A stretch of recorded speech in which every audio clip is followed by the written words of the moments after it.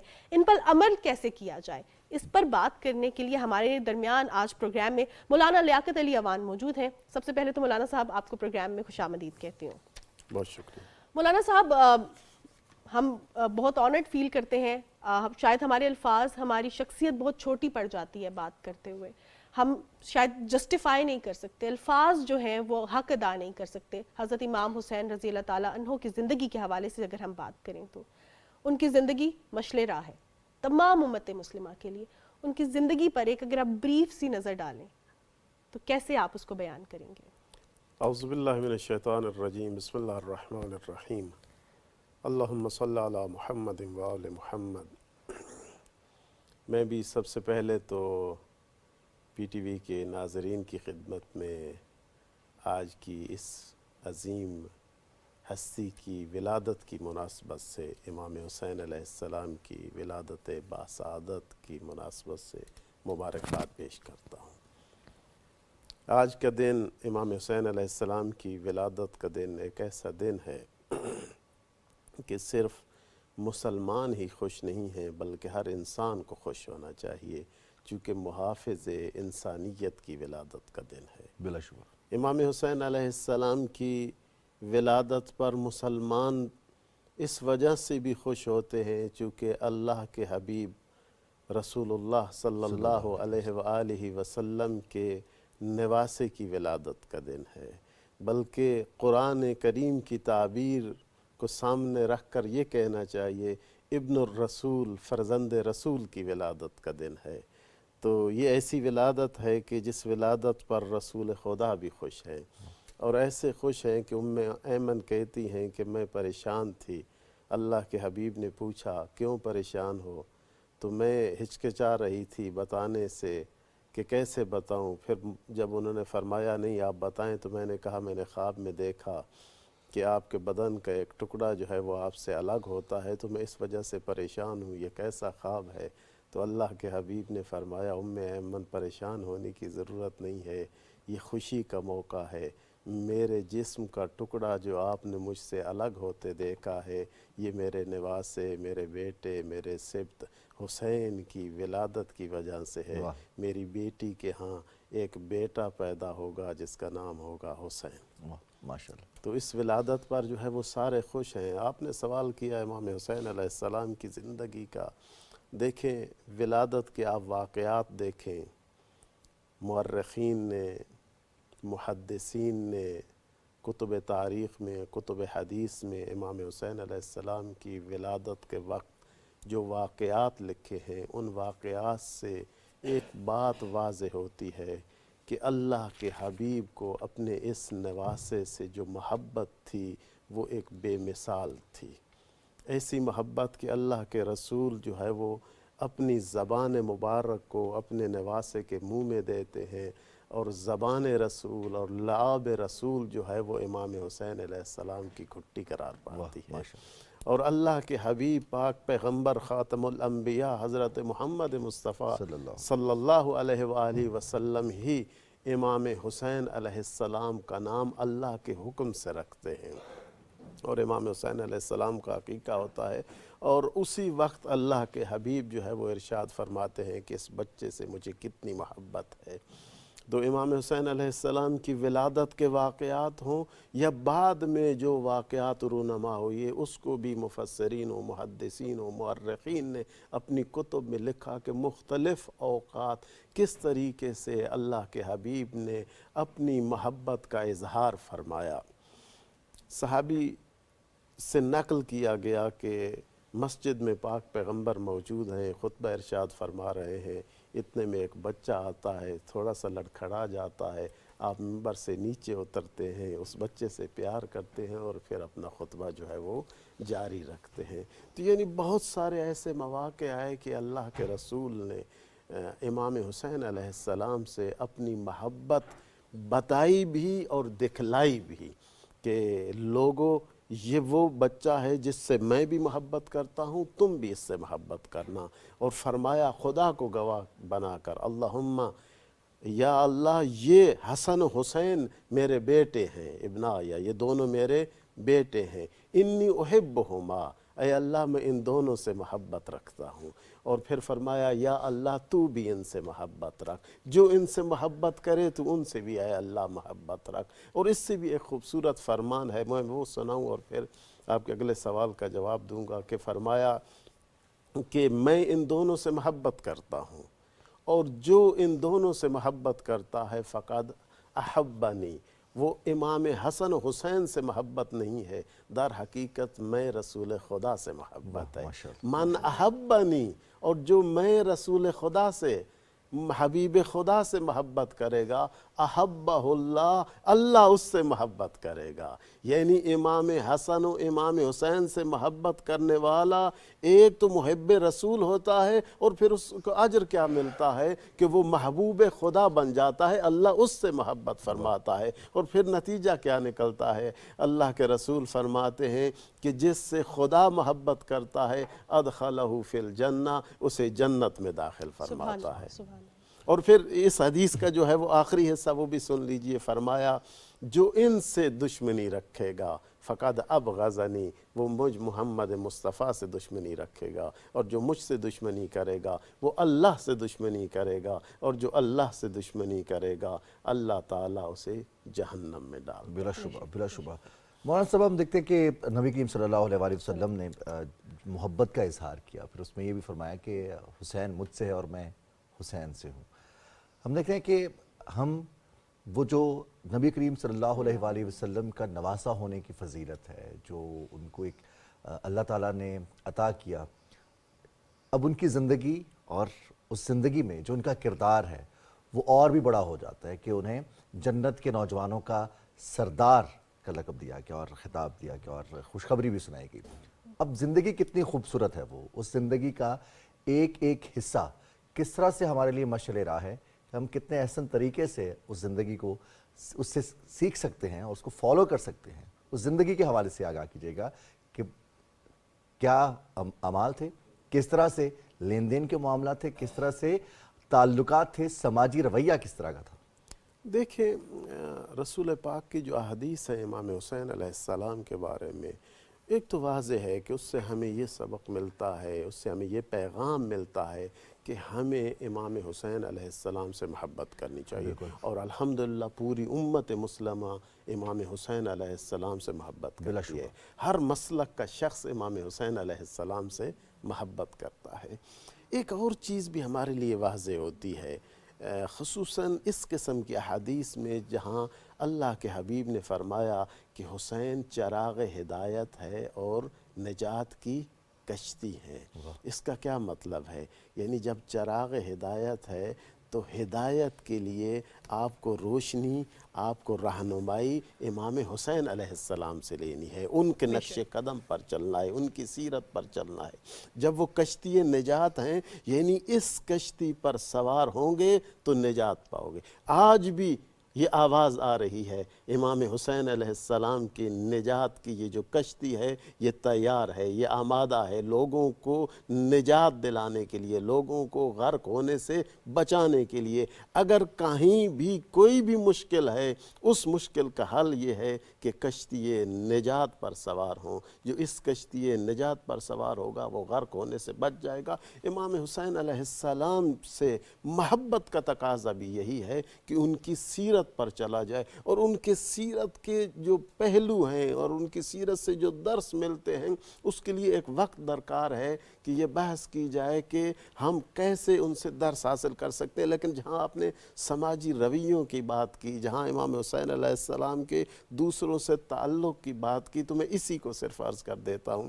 دیکھیں آج ہم اپنے محلوں میں، اپنے گاؤں میں، اپنے ہمسائے میں، اپنی گلی میں دیکھتے ہیں کچھ ایسے لوگ ہیں جو مالی لحاظ سے مشکلات کا شکار ہیں، جو پریشانیوں کا شکار ہیں، جن کے پاس جو ہے وہ دو وقت کی روٹی جو ہے وہ آسانی سے جنہیں میسر نہیں ہے، ان سے ہمارا تعلق کیسا ہونا چاہیے، ان سے ہمارا ایک رویہ کیسا ہونا چاہیے، یہ امام حسین علیہ السلام کی سیرت سے ہمیں سیکھنا چاہیے۔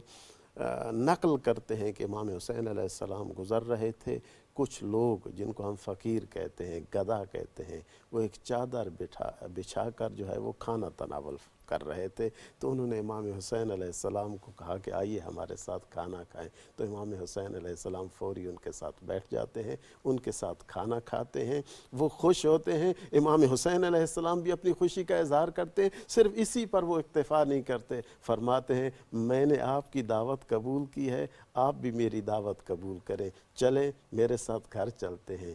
ان فقیروں کو، ان گدھاؤں کو اپنے گھر لے کر جاتے ہیں اور اپنی زوجہ سے کہتے ہیں آج گھر میں جو کچھ بھی ہے وہ لے آئیے، ہمارے مہمان آئے۔ سبحان اللہ، سبحان اللہ۔ سبحان اللہ۔ سو بیسکلی یہ چیزیں ہمارے لیے سیکھنے کے لیے ہیں کہ ہمارا رویہ کیسا ہونا چاہیے ان افراد کے ساتھ جو مشکلات میں ہیں۔ جس طرح ہم بات کر رہے ہیں اور ہم نے اس پروگرام کا سٹارٹ ہی ایسے کیا کہ ہمارے لیے مشعل راہ ہے حضرت امام حسین رضی اللہ تعالیٰ عنہ کی زندگی۔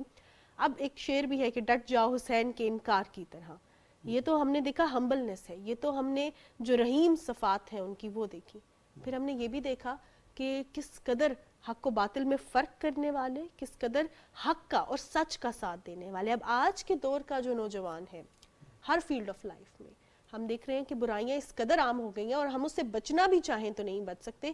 ایسے میں حضرت امام حسین کی زندگی سے سبق لینا، اور خاص طور پہ جو ریپرکشنز ہوتے ہیں، جو رزلٹ ہوتے ہیں حق کے لیے آواز اٹھانے کے، وہ سم ٹائمز اتنے ہارش ہوتے ہیں کہ ہم شاید ہمت نہیں کر سکتے۔ کتنا ضروری ہے آج کے نوجوان کے لیے؟ دیکھیے امام حسین علیہ السلام کی جو سیرت اور جو کردار ہے حق کے دفاع میں اور باطل کے مقابلے میں، یہ امام حسین علیہ السلام کا کردار فقط مسلمانوں کے لیے مشعل راہ نہیں ہے، بلکہ دنیا کے ہر انسان کے لیے اس میں رہنمائی موجود ہے بے شک۔ کہ آپ نے حق کا ساتھ دینا ہے، آپ نے باطل کے سامنے سینہ سپر ہو کر کھڑے ہونا ہے۔ اور امام حسین علیہ السلام نے اپنے کردار سے، اپنے فرامین سے یہ پیغام بھی دیا ہے کہ قیامت تک لوگوں کو چاہیے کہ وہ حق کا ساتھ دیں اور باطل کا مقابلہ کریں۔ اور آپ جانتے ہیں، آپ نے یہ سنا ہے، یہ پڑھا ہے کہ جب مطالبہ کیا گیا امام حسین علیہ السلام سے بیعت کا، تو ایک خوبصورت جملہ ارشاد فرمایا کہ مثلی لا یبایع مثلا، کہ مجھ جیسا اس جیسے کی کبھی بیعت نہیں کر سکتا، یعنی جو حسین کے نقش قدم پر چلے گا وہ کبھی بھی کسی ظالم کی حمایت نہیں کر سکتا، وہ ہمیشہ حق کا ساتھ دیتا ہے۔ دیکھیں امام حسین علیہ السلام نے یہ قربانی کس لیے دی تھی؟ یہ قربانی اسی لیے دی تھی تاکہ لوگوں کو پتہ چلے حق کا ساتھ دینے کے لیے مشکلات بھی ہوتی ہیں، اور حق کا ساتھ دینے کے لیے ہر قسم کی قربانی بھی دینا پڑتی ہے۔ امام حسین علیہ السلام نے مدینہ سے مکہ آتے ہیں اور مکہ سے پھر کربلا، اور یہ سارے واقعات جو رونما ہوتے ہیں، یہ جو مصیبتیں آتی ہیں، یہ ان سب مصیبتوں کو برداشت کیا لیکن حق کا ساتھ نہیں چھوڑا، اور آخر تک یہی کہتے رہے کہ میں امت میں اصلاح چاہتا ہوں، میں امت میں جو خرابیاں آ گئی ہیں ان خرابیوں کو دور کرنا چاہتا ہوں۔ تو آج امام حسین علیہ السلام کی سیرت، امام حسین علیہ السلام کا کردار ہر انسان کے لیے رہنما اصول بیان کر رہا ہے، اور اسی وجہ سے آپ نے دیکھا کہ دنیا میں جتنی بھی آزادی کی تحریکیں چلتی ہیں، اگر واقعاً وہ آزادی کی تحریکی ہیں تو وہ کہتے ہیں کہ ہمارے لیے مشعل راہ امام حسین علیہ السلام کی ذات گرامی ہے۔ اور اسی وجہ سے مسلمان تو اپنے اوپر قرآن و سنت کی تعلیمات کی روشنی میں بھی اپنے اوپر یہ فرض سمجھتے ہیں کہ جہاں بھی ظلم ہو اس ظلم کی مخالفت کی جائے، مظلوم کا ساتھ دیا جائے، ظالم کی مخالفت کی جائے۔ امیر المومنین مولا علی علیہ السلام نے بھی امام حسن اور امام حسین کو جو وصیت کی تھی وہ یہی تھی، کونا للظالم خصما وللمظلوم اونا، ہمیشہ ظالم کے دشمن بن کر رہنا اور مظلوم کے مددگار بن کے رہنا۔ بے شک، واہ بے واہ۔ شک۔ اور جیسے برائیوں کا ذکر کیا، ابھی ہمارے معاشرے میں موجودہ دور میں پوری دنیا کو ایک چیلنج درپیش ہے، اور وہ ہے نفرت کا، تقسیم کا۔ ہمیں اختلاف کرنا ہے اور ہم اس اختلاف میں ہر حد تک چلے جاتے ہیں، کسی انسان کی تضحیک کرنی ہے، حد تک ہمیں رویہ اختیار کرنا ہے، کوئی لیمٹس نہیں ہے۔ نبی کریم صلی اللہ علیہ وآلہ وسلم کی حیات مبارکہ، پھر صحابہ کرام، اور پھر حسین حضرت امام حسین رضی اللہ تعالیٰ عنہ اور حضرت امام حسن رضی اللہ تعالیٰ عنہ، ان کی زندگی مبارک میں اتحاد، تفریق کا خاتمہ اور جو درے کرنا ہے، جو درگزر کرنا ہے، اس کی کتنی اہمیت تھی؟ آج ہم ان کو شامل کیوں نہیں کر رہے اپنی زندگی میں، ان تمام صفحات کو؟ دیکھیں یہ جو نفرتیں ہیں، سب سے پہلے تو ان کے جو اسباب ہیں، جو علل و عوامل ہیں، ان پر توجہ کرنی چاہیے کہ یہ نفرتیں کیوں آتی ہیں معاشرے میں، اور جب ان اسباب کو ہم صحیح انداز سے سمجھیں گے تو پھر ان کو ختم کرنے کے لیے بھی کوشش کریں گے۔ قرآن کی تعلیمات ہوں یا فرامین پیغمبر اسلام ہوں یا ائمہ ہدیٰ علیہ السلام کی تعلیمات ہوں یا اسی طرح اولیاء دین کی تعلیمات ہوں، سب سے ہمیں یہی ملتا ہے کہ پہلے حقوق الناس، حقوق العباد ہیں اور اس کے بعد حقوق اللہ ہیں۔ ہم جو ہے اس سے تھوڑا غافل ہیں، غفلت کر رکھی ہے کہ ہم بعض اوقات اس طرف تو متوجہ ہوتے ہیں کہ اللہ کا ہم نے حق ادا کرنا ہے، اور یہ بھی اچھی بات ہے، انسان نماز کی طرف توجہ رکھے، انسان روزے کی طرف توجہ رکھے، اپنے فرائض، اپنی عبادات کو انجام دے، لیکن ایک چیز جس سے ہم غفلت کر دیتے ہیں وہ لوگوں کے حقوق ہیں۔ دیکھیں جب ہم نفرت پھیلائیں گے، اس نفرت کا نتیجہ کیا نکلے گا؟ لوگوں پر مشکلات آئیں گی، تو جتنی بھی مشکلات آئیں گی، میری ایک بات جس سے یہ نفرت پھیلی ہے، جس سے یہ آگ لگی ہے، اس کی وجہ سے جو بھی مشکلات جن جن پر آئی ہیں میں اس کا ذمہ دار ہوں۔ اگر میں یہ سمجھوں گا تو پھر کبھی بھی نفرت کی طرف نہیں جاؤں گا اور دوسروں کو بھی بتلاؤں گا۔ ہمیں ائمہ ہدیٰ علیہ السلام اور اہل بیت علیہم السلام کی سیرت سے یہی ملتا ہے کہ انہوں نے اس چیز کی تاکید کی کہ لوگوں کے حقوق جو ہے ادا کیے جائیں، اور میں نے ابھی عرض کیا کہ ان کے لیے یہ فرق نہیں کرتا تھا کہ مظلوم مسلمان ہے یا مظلوم مسلمان نہیں ہے، اس کا تعلق اسلام سے ہے، اس کا تعلق کس مذہب سے ہے، کس مسلک سے ہے، کہا نہیں مظلوم کا ساتھ دینا۔ اس کا کیا مطلب؟ جب مظلوم کا ساتھ دینا ہے یعنی ہم اپنے کسی بھی مخالف پر کوئی ظلم نہیں کر سکتے، چاہے اس کا تعلق ہمارے مسلک سے ہو، چاہے اس کا تعلق ہمارے مسلک سے نہ ہو، چاہے اس کا تعلق ہمارے دین سے ہو، چاہے اس کا تعلق ہمارے دین سے نہ ہو، چاہے وہ غیر مسلم ہوں چاہے وہ مسلم ہوں، کسی پر ایک ذرہ بھی اس کو کسی قسم کا نقصان پہنچانا ہمیں جو ہے اس کی اجازت نہیں دی گئی۔ اور اسی وجہ سے ایک فرمان ہے مولا علی علیہ السلام کا، انہوں نے وصیت کی، کہا